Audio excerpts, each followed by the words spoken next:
देखिए 237 सीटों के जो शुरुआती रुझान है वो सामने आ चुके हैं और इस बीच पटना में भारतीय जनता पार्टी के दफ्तर में हलचल तेज हो चुकी है। पार्टी के बड़े नेताओं के पहुंचने का सिलसिला शुरू हो चुका है। भारतीय जनता पार्टी जैसी मैच्योर पॉलिटिकल पार्टी में जब इस तरीके की हलचल नजर आती है तो इसका सीधा मतलब यह कि पार्टी समझ चुकी है कि जो टैली अभी नजर आ रही है यही कुछ घंटों बाद तक कायम रहने जा रही है। विकास चंद्रा हमारे सहयोगी पटना में भारतीय जनता पार्टी के दफ्तर के बाहर मौजूद हैं। विकास जी, क्या कुछ हलचल इस वक्त?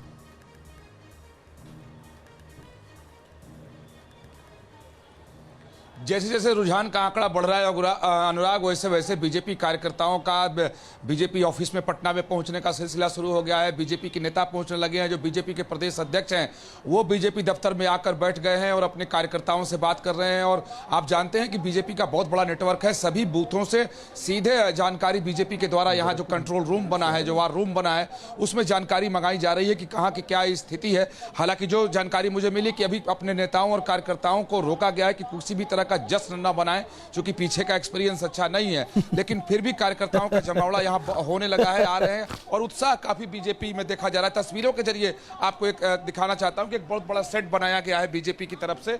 आप देखें कि नीचे कई सारे बीजेपी के जो प्रवक्ता हैं, कार्यकर्ता हैं, वो सब लोग यहाँ इकट्ठा होना शुरू हो गए हैं। क्योंकि जब शाम को यहीं से वो लोग अपनी जीत की घोषणा करेंगे, उसके लिए पहले से तैयारी करके रखी गई है। और बाहर गेट के बाहर भी बीजेपी के कार्यकर्ता बहुत ज़्यादा हैं और नेताओं के आने का धीरे धीरे सिलसिला शुरू हुआ है। तो अब जिन लोगों से हमारी बात हो रही है उनका साफ तौर पर कहना है कि ये जो रुझान है कमोबेश परिणाम में यही बदलने वाले हैं। और बीजेपी का कहना है कि जो हम लोग दावा कर रहे थे वो बिल्कुल सही साबित हो रहा है और जो हम लोगों ने अपनी रणनीति बनाई थी वो सफल होती हुई यहाँ नजर आ रही है। तो इसमें कहीं कोई संदेह नहीं है कि बीजेपी जो दावा कर रही थी फिलहाल वो रुझान में तो दिख ही रहा है और उसके हिसाब से यहाँ पर उत्साह और जश्न का माहौल। और अनुराग, एक बात देखिए ना, बीजेपी का स्ट्राइक रेट तो देखिए, वाकई चौंकाने वाला है साहब। 83 सीटों पे आगे दिख रही है बीजेपी।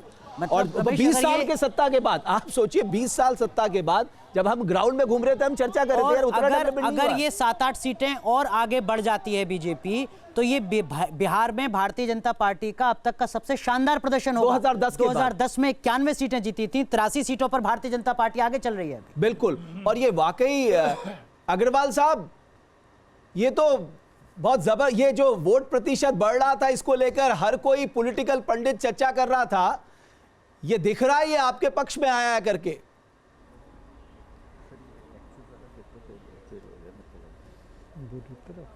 देखिए, ऐसा नहीं है। अगर एनालिसिस करते हैं तो वोट प्रतिशत जो बढ़ा है वो इस कारण भी है कि बहुत सारे फेक वोटर्स जो थे उनको एसआईआर ने उस लिस्ट से उनका नाम अलग कर दिया है। तो परसेंटेज वाइज बहुत वोट प्रतिशत बढ़ा नहीं है। ये तो एक नैरेटिव क्रिएट किया जा रहा था कि एंटी इनकम्बेंसी के लिए, लेकिन आप ये जो प्रो इनकम्बेंसी है, Bharatiya Janata party, NDA, JDU जो गठबंधन है, उसका ये तो बहुत महत्वपूर्ण है। अगर ये रिजल्ट जिस तरह से यहाँ पे इसकी झांकी दिख रही है और इसी तरह के रिजल्ट फाइनली आते हैं तो ये अपने आप में एक बहुत अग्रवाल साहब, एक लाइटर नोट पे एक बात कहना चाहता हूं कि देश में प्रजातंत्र बहुत मजबूत है। अग्रवाल साहब, एक लाइटर नोट पे बात करना चाहता हूं। मैं और मेरा सहयोगी अनुराग चाहते हैं कि एक दिन हम आपकी भी चर्चा करें, हमारे बड़े स्क्रीन में दिखे हमारे गोपाल अग्रवाल जी आगे चल रहे हैं फला सीट से। हम ये भी चाहते हैं सर, ये दिन कब आएगा? ये कब तक आप दूसरों की जीत की खुशी मनाते रहेंगे? आपकी अपनी जीत की खुशी कब मनाएंगे हम लोग? नहीं, आपकी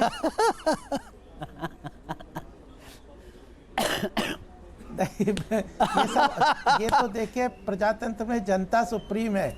जब जनता जिस तरह से आगे जिसको लेके जाती है, कुछ ग्रह नक्षत्रों का भी खेल होता है शायद के संदर्भ में। लाल बिहारी जी बताएंगे। लेकिन रमेश, अनुराग, एक चीज मैं कहना चाहूंगा, गोपाल अग्रवाल जैसे लोग बहुत कम है राजनीति में, इतने सीजन्ड व्यक्ति, इतने और हमेशा मुस्कुरा के मिलते हैं, इनसे बहुत कुछ सीखने की जरूरत है।